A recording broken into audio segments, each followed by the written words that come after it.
2024년 산림청에서 발표한 자료에 따르면 하루 일당 31만 2,459원, 청년 취업, 재취업, 노후 대비 따지지 않고 남녀노소 누구나 할 수 있는 이 직업, 바로 나무의사에 대해 오늘은 알아볼까 합니다. 나무의사는 2018년 6월 산림보호법 개정안 발의 후 생겨난 제도로 공원, 아파트 단지, 가로수, 어떤 나무든 나무의사를 거치지 않고 진료, 치료 행위를 할 시 최고 500만 원의 벌금을 내야 한다고 하죠. 우리나라는 68% 이상이 산림이고 도심에도 나무가 셀 수 없이 많지만 나무를 치료할 나무의사가 턱없이 부족하다고 합니다. 그래서 이번 영상으로 나무의사의 전망과 하는 일, 그리고 연봉을 알아보고 나무의사가 되려면 어떤 방법, 준비를 해야 하는지 알려드릴게요.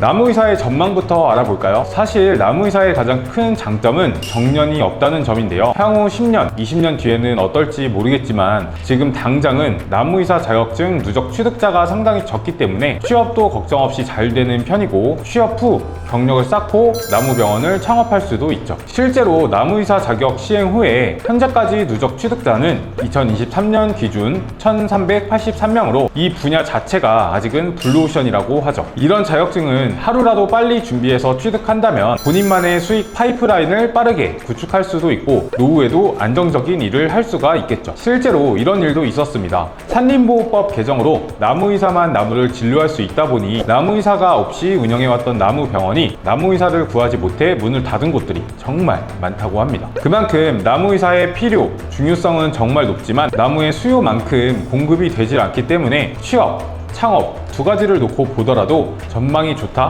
아니 너무 좋다고 할 수 있죠. 그럼 이런 나무의사는 어떤 일들을 주로 하는지 다음 파트에서 알아볼까요?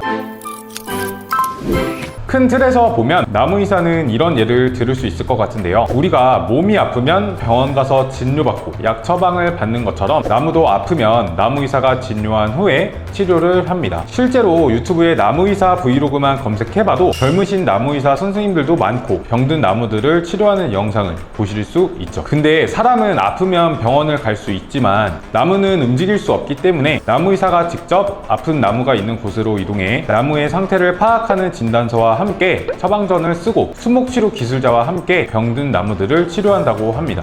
예를 들면 벌레 때문에 나무가 썩어서 그 부분을 파내고 살충제를 뿌려서 건조시킨 다음 우레탄으로 그 속을 다시 채워주기도 하고요. 나무의 썩은 부분 때문에 버섯 같은 것들이 피어나 방제 작업을 하기도 합니다. 뿐만 아니라 나무의 원활한 영양 공급을 위해 보호수들의 가지치기를 하기도 하고요. 전체적인 나무 관리를 이 나무의사가 한다고 생각하시면 됩니다. 그리고 직접적인 나무 진단, 치료, 관리뿐만이 아니라 간단한 사무 업무도 같이 병행하는 것이 이 전체적인 나무의사의 하는 일이라고 보시면 되겠네요. 그럼 이런 일을 하는 나무의사는 수입이 어느 정도가 되는지 궁금하실 거예요. 나무의사의 연봉은 다른 자격증에 비해 평균 초봉이 높은 편입니다. 국립, 민간 나무병원에 따라 조금 상이하지만 평균 3,500만 원 정도로 경력에 따라 더 높은 연봉을 받을 수 있기도 하죠. 실제로 포털 사이트에 나무의사 구인을 검색해 보시거나 사람인, 잡코리아와 같은 사이트에서 나무의사를 검색해 보시면 신입 기준 3,000만 원에서 3,500만 원 정도로 채용하는 공고글을 보실 수 있고요. 국립 나무병원에도 취업할 수 있기 때문에 안정적인 일자리를 찾으실 수 있을 것으로 보입니다. 자, 그럼 나무의사가 되려면 어떻게 해야 할까요?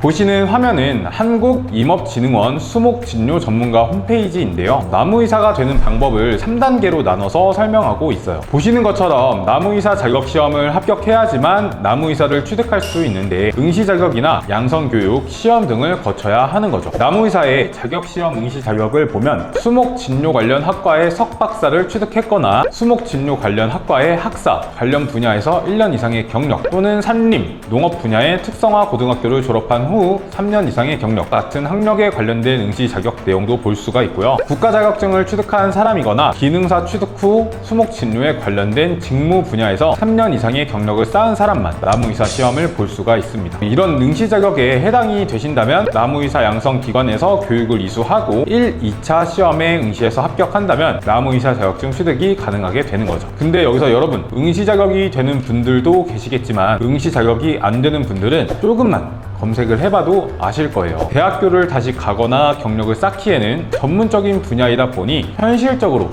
산업기사 이상의 자격증을 취득하는 것을 다들 많이 추천하고 있다고 합니다. 산업기사 자격증에 대해 아마 많이 헷갈리고 어떤 걸 취득해야 하는지 모르실 거예요. 응시 자격이 안 되는 분들은 다음 파트를 집중해서 봐주시면 됩니다.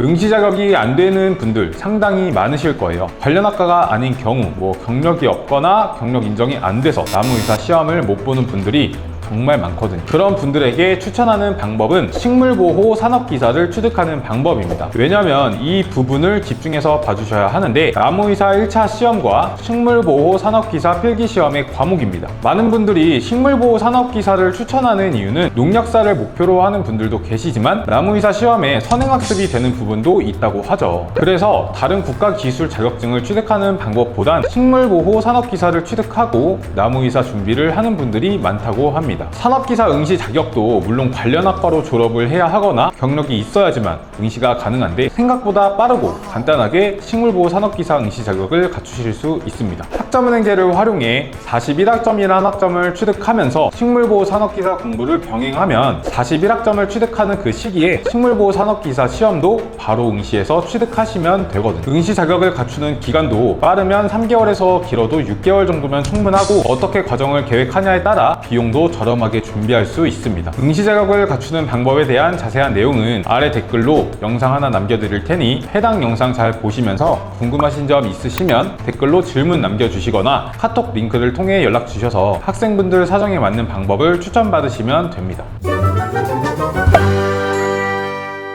자, 이렇게 전망이 밝다는 나무의사에 대해 알아봤습니다. 사실 나무의사 시험이 어려워서 합격자가 많이 나오지 않는 것도 있지만 이 부분도 조금씩 개선을 해 나가려고 하는 의지가 있고 이렇게 사람이 해야 하는 일자리는 앞으로도 절대 없어지지 않을 그런 비전을 가지고 있죠. 많은 분들이 관심을 가지고 있지만 나무의사가 되는 그 길이 너무 멀다고 느끼실 거예요. 반대로 생각해보면 그만큼 전문적이고 안정적인 일자리를 찾아가는 거니까 겁내지 마시고 도전하셔서 나무의사가 되어 보시길 바랍니다. 궁금하신 점이 있으시다면 아래 링크를 통해 상담 문의를 남겨주시거나 실시간 카카오톡 무료 상담을 통해 여쭤보시기 바랍니다. 이상 학튜디오의 최민수 팀장이었습니다. 감사합니다. 영상의 선생님과 상담을 원하신다면 제목 아래 더보기란에 있는 상담 링크를 확인하셔서 문의를 남겨주세요. 카카오톡 상담을 희망하시는 분들은 댓글에 있는 링크로 문의 남겨주시면 빠르게 상담 도와드리겠습니다. 오늘도 시청해 주셔서 감사합니다.